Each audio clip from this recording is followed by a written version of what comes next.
The darkness of the fourth facet didn't release me.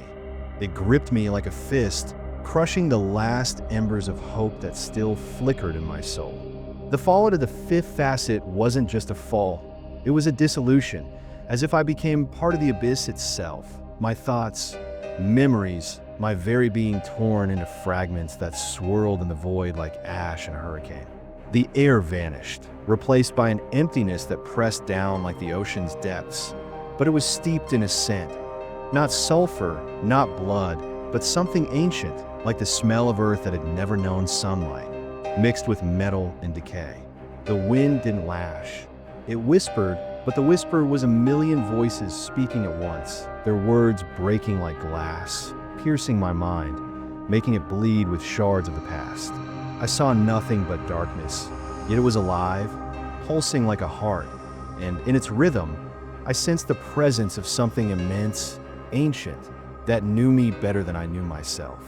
Time here didn't exist. It had died, leaving only eternity to crush me like a vice until I felt myself becoming part of this abyss. I didn't land. I emerged, as if the darkness had expelled me, reshaping me from its own substance. I found myself in the fifth facet of hell, the deepest, where punishment wasn't for deeds or words, but for the very essence of sin that lived in the hearts of all who walked the earth in the 21st century and before. This wasn't a circle of torment. It was the core, the heart, where hell revealed its true nature.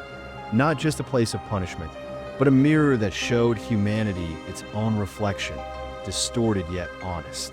The ground beneath my feet wasn't earth, but a surface like ice, though not cold. It was warm, damp like skin, and it quivered as if breathing. It was covered in cracks, from which oozed a black liquid that didn't flow but moved like a swarm of insects, forming patterns, faces, hands, cities that dissolved and reappeared. Above, there was no ceiling, only a void, but not black, a gray fog where shadows flickered, massive and formless, their eyes glowing with dull silver, each gaze a blow that burned from within. I stepped forward, and the surface beneath me trembled, emitting a low hum, as if millions of voices whispered beneath it, their words indistinct but heavy with anguish, resonating in my chest, making it tighten.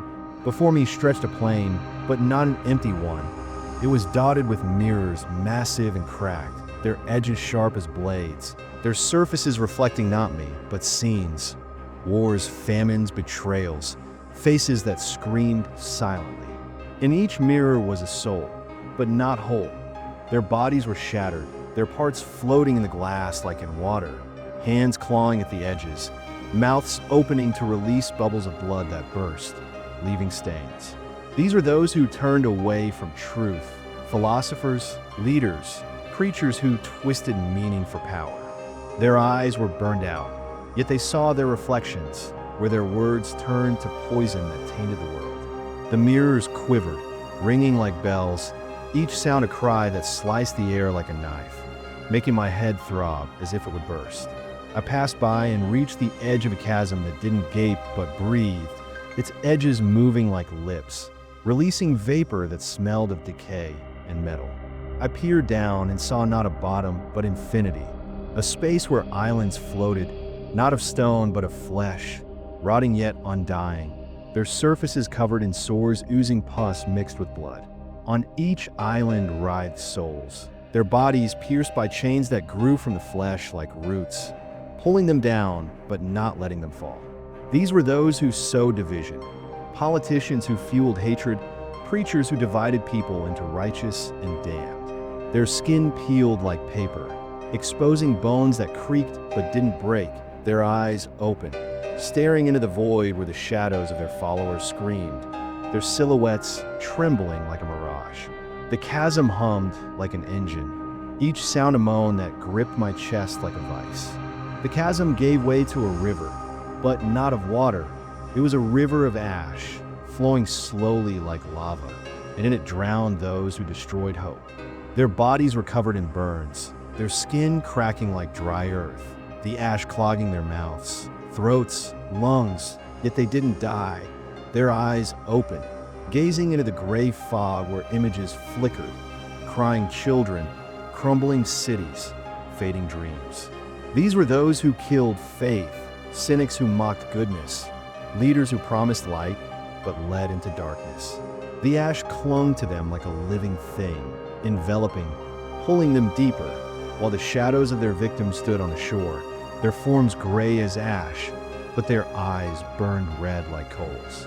The river hissed, spitting splashes that fell on the bank, leaving smoking pits that reeked of decay and blood. The river turned into a forest, but not of trees.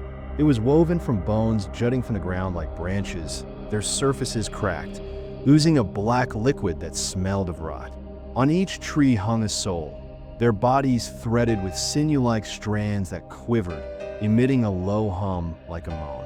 These were those who sold lies, journalists who distorted truth, scientists who faked facts.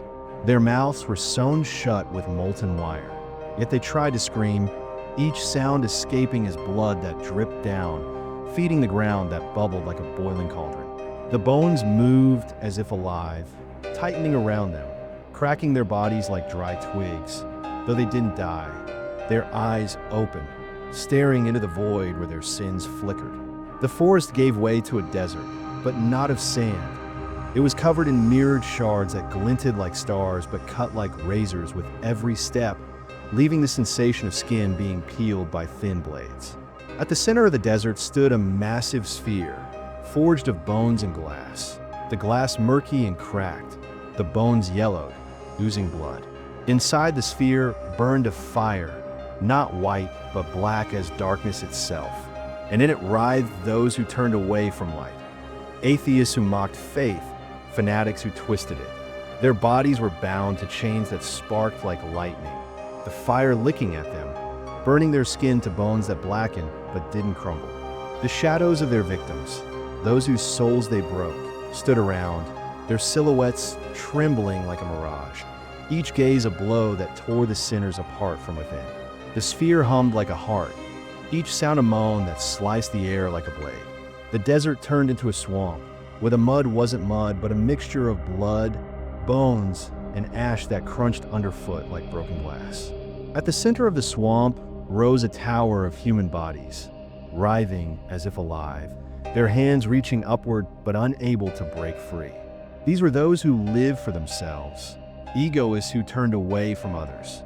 Their bodies were covered in sores oozing pus and worms, long and fat with beady eyes, gnawed at their flesh but didn't kill them. The tower breathed, its surface rising and falling, each breath releasing steam that reeked of blood and decay.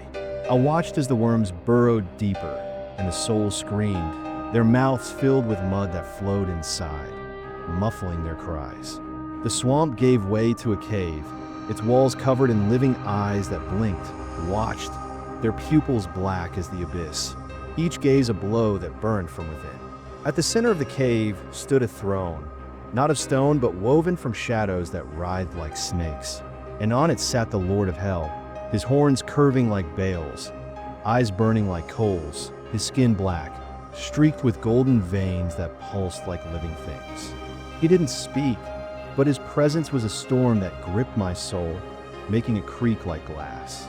Before him writhed souls, their bodies torn but undying, their eyes open, staring into the void where their sins, all of humanity's sins, merged into one endless scream. But then the throne trembled and the shadows parted, revealing a staircase, not downward, but upward, its steps white as bone but warm as sunlight. I stepped onto it, and the cave began to dissolve like smoke, the walls crumbling, the eyes fading, and the Lord of Hell vanished, leaving only the echo of his laughter.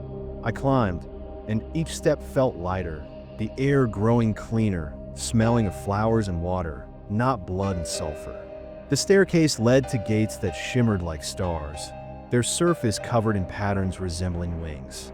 I pushed them open, and light poured over me, soft, warm, like an embrace I'd forgotten over centuries in hell. Before me was paradise, not a garden, not a city, but an endless field where the grass was soft as silk, the sky blue as a dream, with clouds that sang, their voices gentle as a lullaby. The Soulseer didn't suffer. They glowed, their faces calm, their eyes full of a peace I never knew in life. The wind touched me, washing away the ash and blood, and I felt my soul grow lighter, as if it were breathing for the first time. This was the end of my journey, or its beginning. I woke drenched in sweat, the taste of flowers in my mouth, and the world around me was quieter than ever. This is the 5th part of 5. Like and comment if you want me to tell you about paradise, about what I saw beyond the gates, where darkness gave way to light.